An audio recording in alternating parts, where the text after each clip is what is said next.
Hello, everybody, and welcome back. This is Suspects and Spirits, and I'm your host, Taylor Seraphin.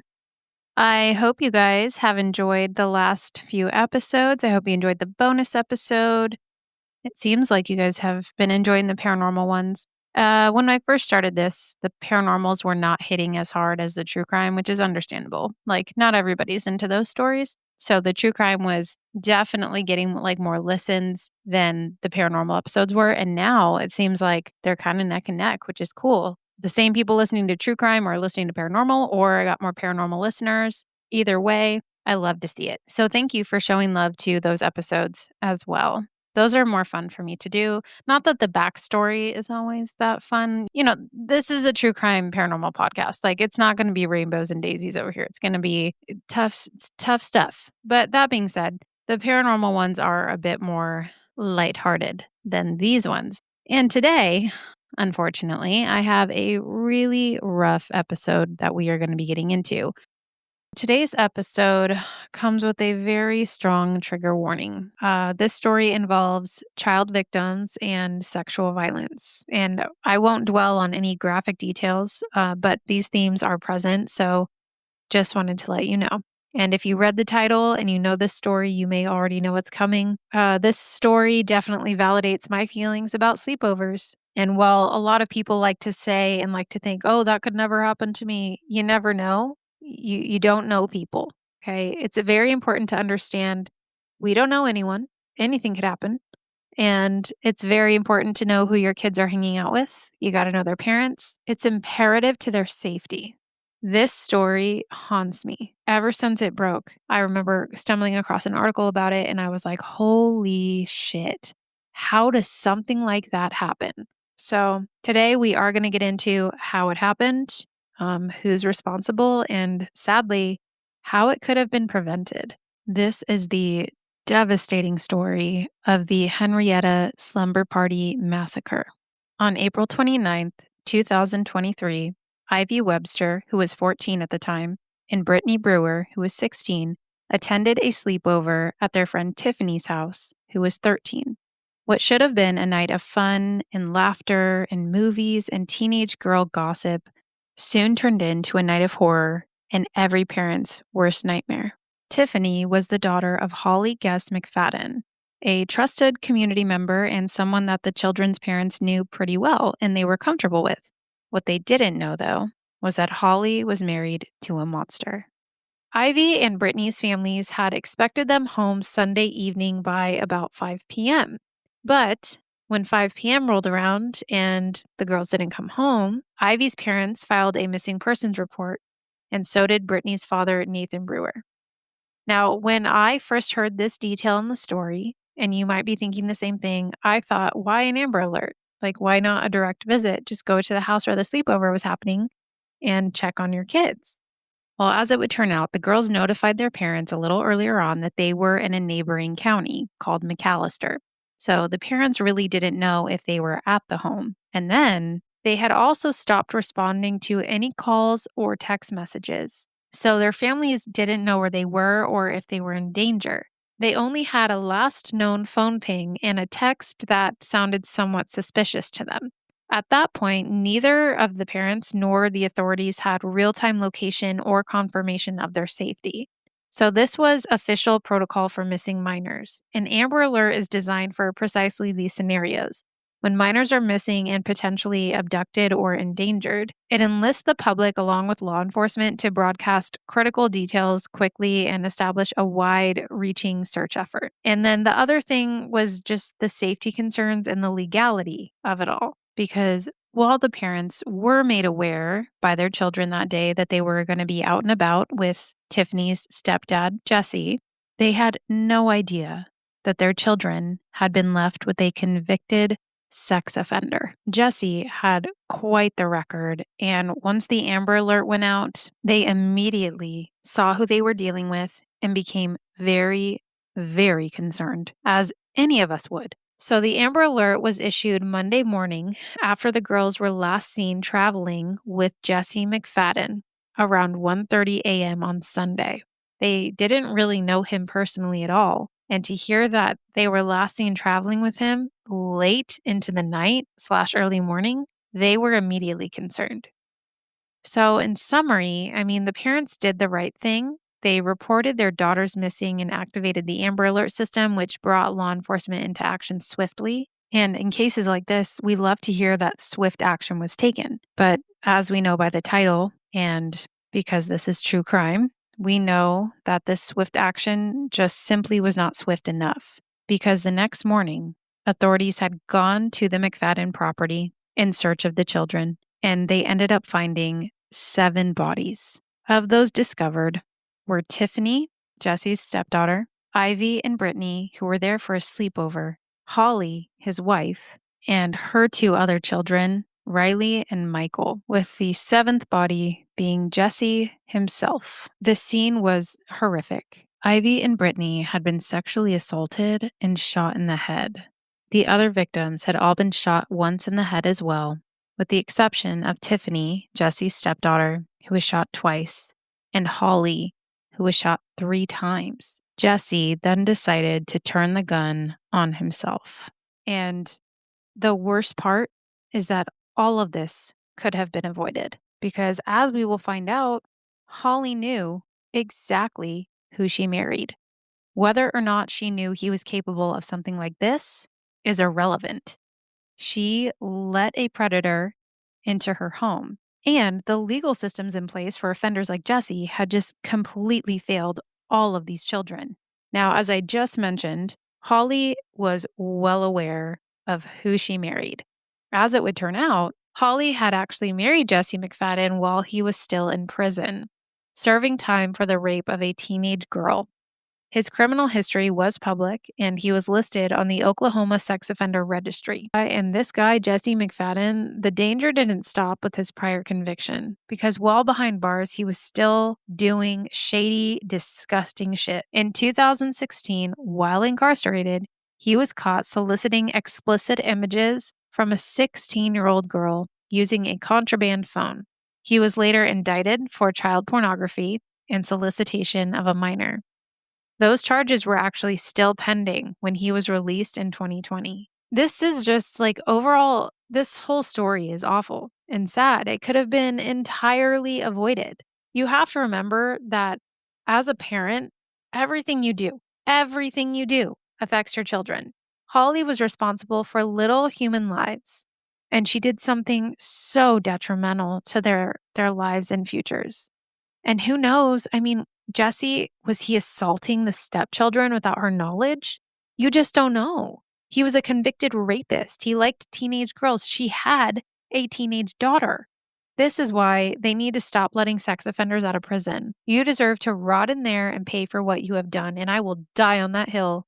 Now, there has been a lot of speculation about Holly's involvement in all of this, what she did know, what she didn't know. And we are going to get into that.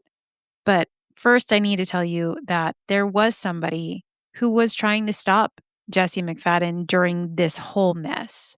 In an interview with NBC News, a woman named Caitlin Babb provided a harrowing account of how McFadden allegedly, well, not so allegedly, now that we know this, lured her into a predatory relationship as a teenager, convincing her from prison that they had a future together and threatening her when the relationship was revealed and charges were filed against him.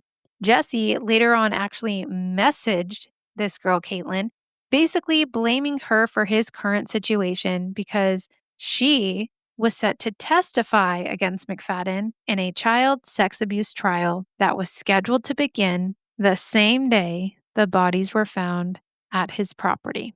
He was charged with child pornography, solicitation of a minor, sexual misconduct with a minor. She was not backing down. Caitlin later said, quote, "I thought I was protecting people. I thought this was going to keep him from hurting more people," end quote. Which, yeah, you would think so. You're scheduled to testify against this awful human. Human isn't even the right word. And you think that you're going to be making a difference, that you're going to help prevent this from happening to anyone else. Especially when, as we all know, he shouldn't have even been out in the first place. Caitlin went on to say, quote, "He took away my innocence, my childhood. I didn't want him to do that to anyone ever again." End quote. But as we know, this awful story didn't end there, and she never even got to testify against him in court because that day he ended up not only assaulting other young women, but taking the lives of 6 people, 5 of them being innocent children. And then he took his own life because he's a coward. So we talked a little bit about Jesse McFadden's offenses, but who was this guy? And how did he continue to hurt children when he already had prior convictions?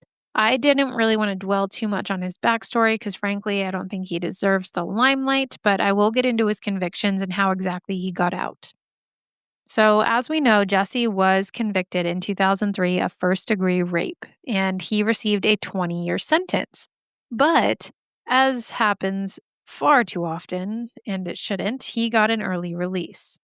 Under Oklahoma law, inmates sentenced for certain crimes can receive credit, like for, behavior, program completion, etc., after serving 85% of their term. McFadden was released around October of 2020 after hitting that mark and having his credits applied. They shouldn't be allowed to do that. Ugh. Stop letting these guys out of prison. Sorry, I'll stop yelling at you guys. You don't need to hear this. I'm yelling that to the wrong people. You guys know that. New charges were filed against Jesse while incarcerated. In 2017, before he was let out, McFadden faced charges for using a contraband cell phone in prison to sext with a minor. However, this case faced delays. Things like his attorney's death, prosecutorial turnover, and COVID-19 pushed back the trial. So there was a bond release. When those 2017 charges finally moved forward, he was released on a $25,000 bond and remained free while awaiting trial. There's a lot of oversight criticism here.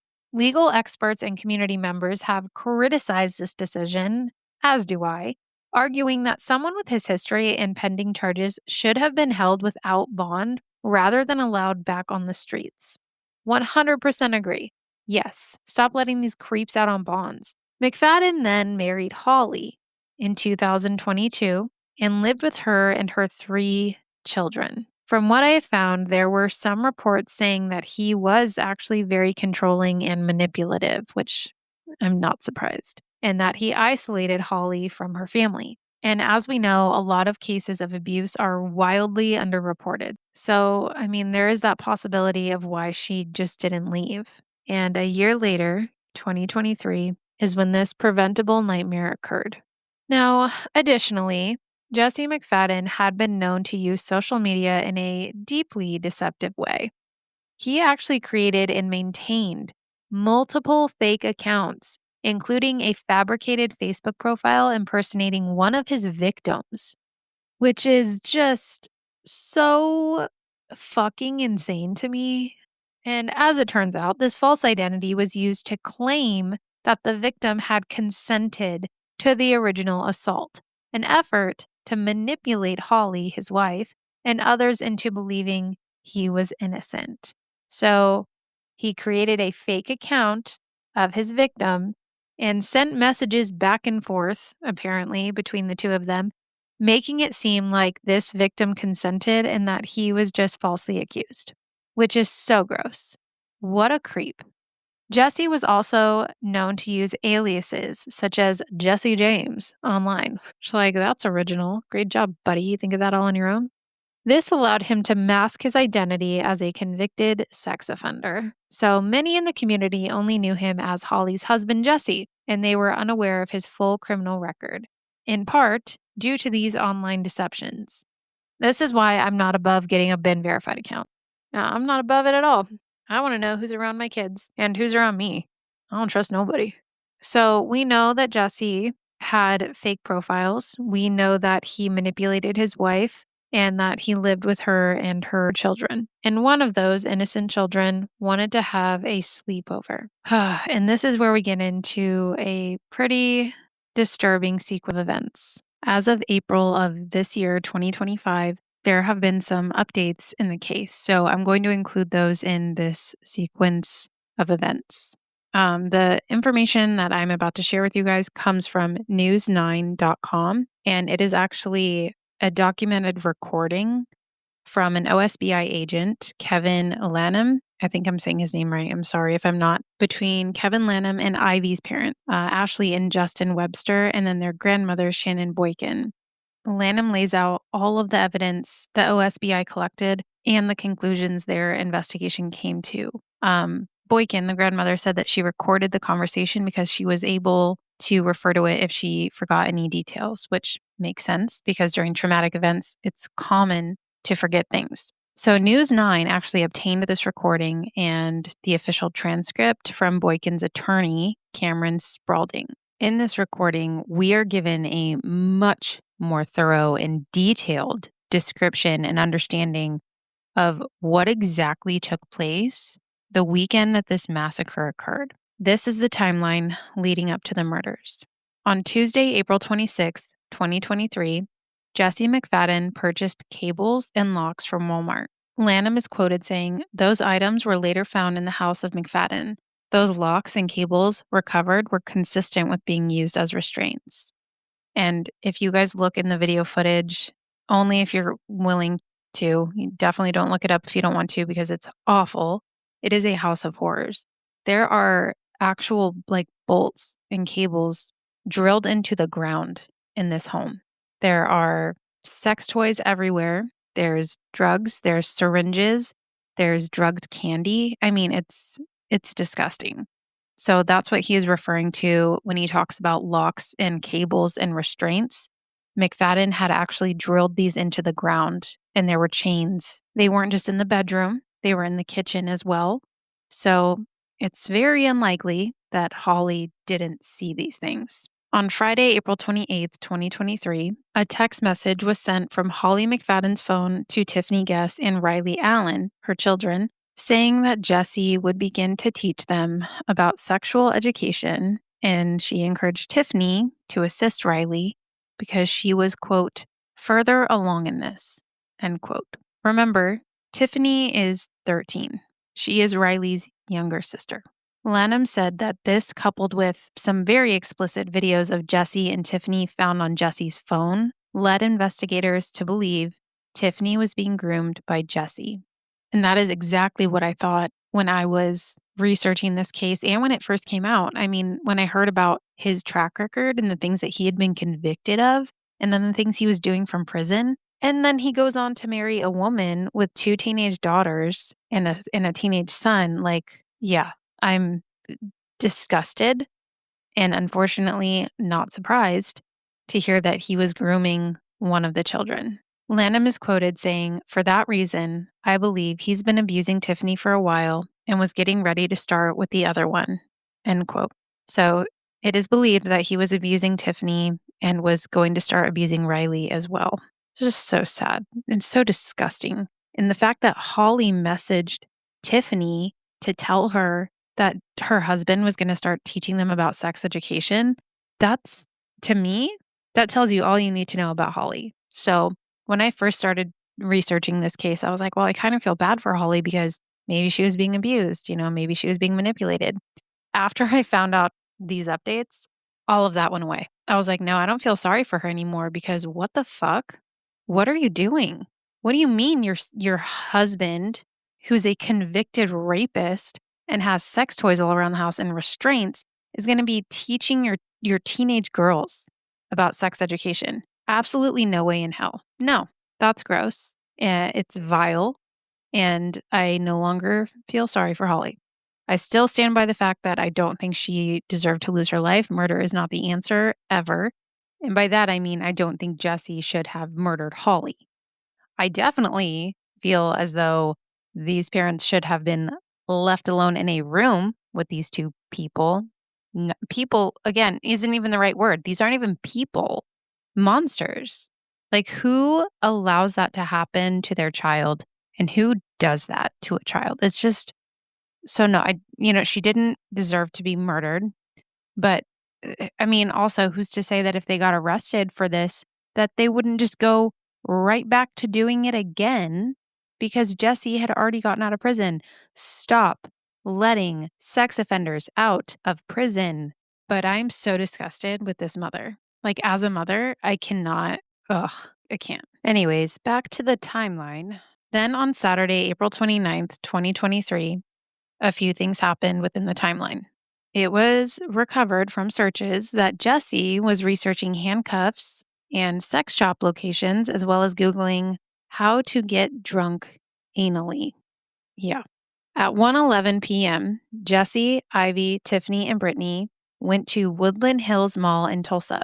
Then at 2:25 p.m., Jesse, Ivy, Tiffany, and Brittany went to Main Event in Tulsa. At 5:26 p.m., Jesse went to Christie's Toy Box in Muskogee, and it is unclear if anyone was with him. But based on what I know, I'm going to go ahead and take a wild guess and say that he brought those kids there.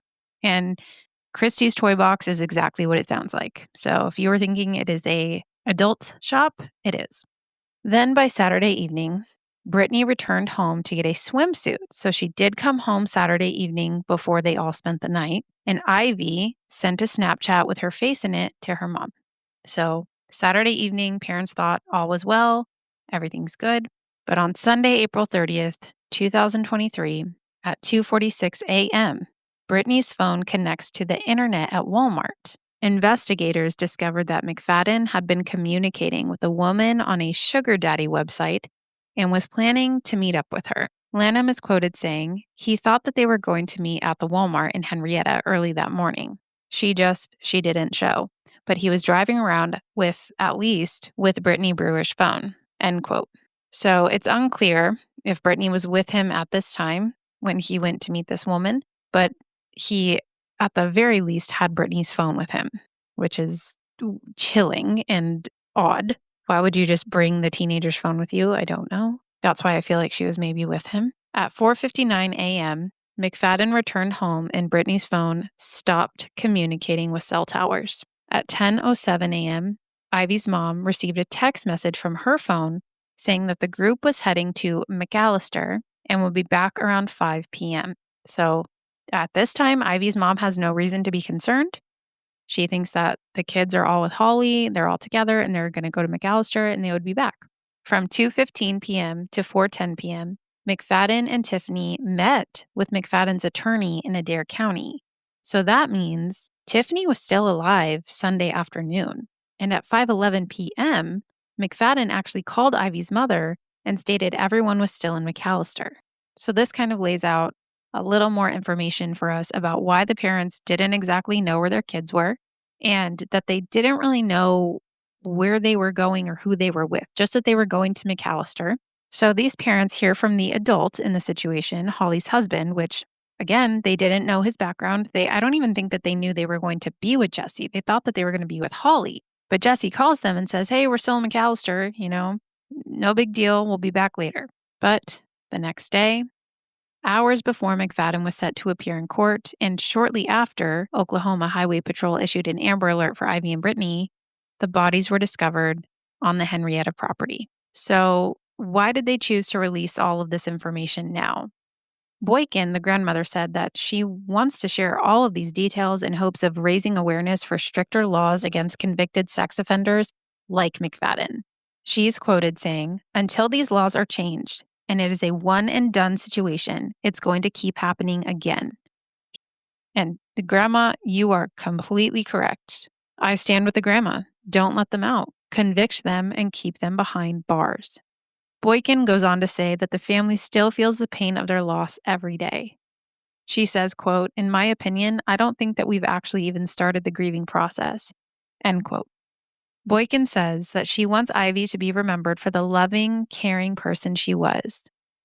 She is quoted saying that Ivy was beautiful, she lit up a room, and anybody who's ever met her always spoke about how kind and loving she was. So those are the details of what transpired that day. This whole story makes me sick. It is so sad how a mother could endanger her children like that and other people's children is beyond any realm of comprehension for me. I can't wrap my head around it, and I shouldn't be able to. No one should be able to, because that is unfathomable. This man took full advantage of the fact that his 13-year-old stepdaughter wanted to have friends over, something that she should be allowed to do, something our kids should be able to do without any fear. They should just be able to hang out with their friends, have sleepovers without worrying about disgusting adults doing disgusting things. The Okmulgee police chief, Joe Prentice, said, quote, "Everyone wants to understand why, but people like McFadden are simply evil." End quote. Justin Webster, Ivy's stepfather, says, quote, "We thought she was safe. She was at a sleepover." End quote. Nathan Brewer, Brittany's father, said, "I don't know how Holly didn't know, or maybe she just didn't care." End quote. Holly's mother, Janet Mayo, was quoted saying, "They were my world. I loved all of my grandchildren. I just want to wake up and this not be happening." End quote. Now, Janet Mayo does go on to describe Holly as a fantastic mother who loved her children beyond belief, and that she went out 100% to support them, buying family t-shirts and sweatshirts when one child played football, and always attending every event. Holly was last seen by her mother on April 27th when she attended Tiffany's choir concert 2 days before the massacre. Now, I completely understand, why Janet would feel that way. That is her daughter, and those are her grandchildren. And of course, you want to see and believe all the best things in your children. I simply just cannot get on board with Holly's decision to invite that man into her home. While the whole situation is awful and tragic and sad, I feel this could have just been entirely avoided. When there are kids involved, there is no room for mistakes like that. So I feel for Janet. She lost not only her daughter, but her grandchildren. I mean, that's devastating. Devastating. That poor woman. Just so many lives lost, and it could have been prevented. Holly Guess McFadden died at the age of 35. She was a mother, a wife, and a daughter. Tiffany Dorr Guess, who was 13, that was Holly's daughter. She was a choir member, an aspiring cheerleader, and she was known affectionately as Tiffosaurus by her grandmother, Janet Mayo, because Tiffany was very expressive. She had a very expressive personality. Then there was Michael James Mayo, who was 15. This was Holly's son. He did track and football. He was an athlete. He was described as all around fantastic and deeply bonded with his grandfather, with whom he shared a birthday. Riley Elizabeth Allen, who was 17, was Holly's oldest, a very talented painter who dreamed of becoming a doctor. Her grandmother, Janet Mayo, said, quote, "Riley would have graduated high school next year." Ivy Webster, who we know was 14 at the time, was said to be an animal lover. She loved animals. She was a softball player, and she was very sweet-natured. She was described by her mother as a genuinely good person. Her classmate, Nix Butler, said, quote, "She was really sweet, the sweetest person I've ever met." End quote. Oh, it kills me. Brittany Brewer, who we know was 16, she was a choir singer also and an aspiring teacher. She was described as very artistic, compassionate, and very responsible. Her father, Nathan Brewer, said, quote, "She wanted to be a teacher. She was a really good person." End quote. Brittany's funeral drew hundreds. She was carried in a horse-drawn carriage, and a memorial garden was created at her bus stop with balloons, flowers, and stuffed animals. It said that Ivy and Brittany were very tightly bonded. They had sleepovers. They were both into sports. They liked river outings. They went to birthday parties together. They had birthday parties together.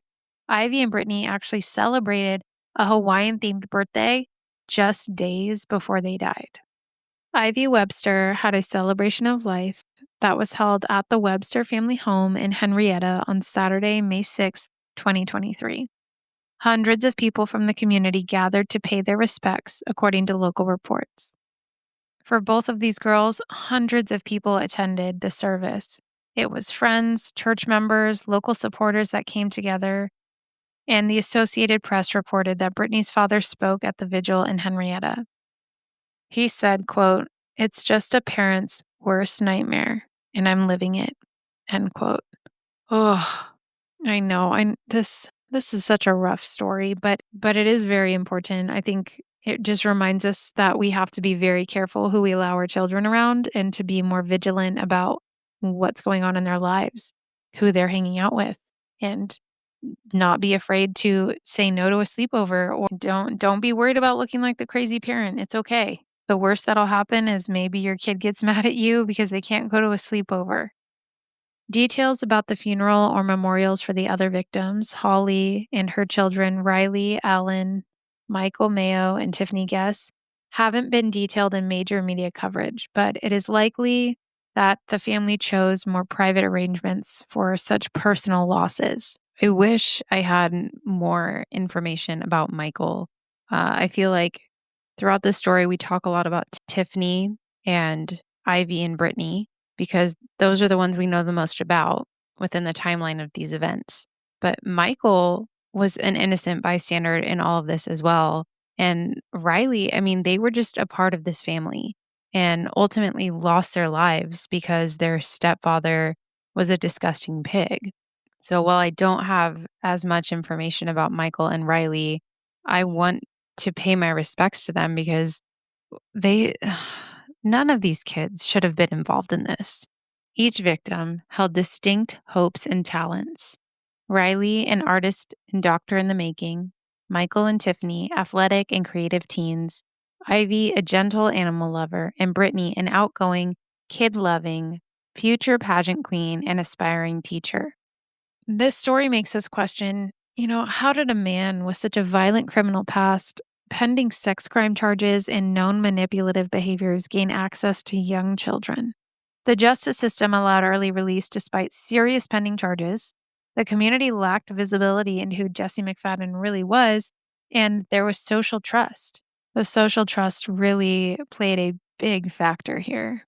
Jesse McFadden should never have been set free. So let this episode be a warning. Be vigilant, ask questions, protect your children, even when it's uncomfortable and even when they get mad at you. Just do it. It's for their own good. And that is the story of the Henryetta Slumber Party Massacre. Oh, that one was a lot for me to research. So yeah, this was a tough one. I'm sorry, you guys. But if you have any information I missed about this case, please let me know. Or, anything I got wrong, please correct me. And if there are any cases you guys want me to cover specifically, let me know. Send them in to me and I will do my best research and hopefully do the story some justice. That being said, if you have any stories of your own that you want to submit, please submit them to me for the next Booze Clues episode or any future episodes. DMs are welcome. Emails are welcome. suspectsandspiritspod@gmail.com. Go ahead and email them to me. Whatever's easiest for you. I hope you guys make good choices and have a great rest of your day, your night, your drive, your laundry, whatever it may be. Don't forget to rate, review, and subscribe, and then go follow the podcast on TikTok, Instagram, Facebook, wherever you want to follow things. That is all I have for you guys today. So thank you for listening, and remember to trust your lizard brain. Until next time, goodbye.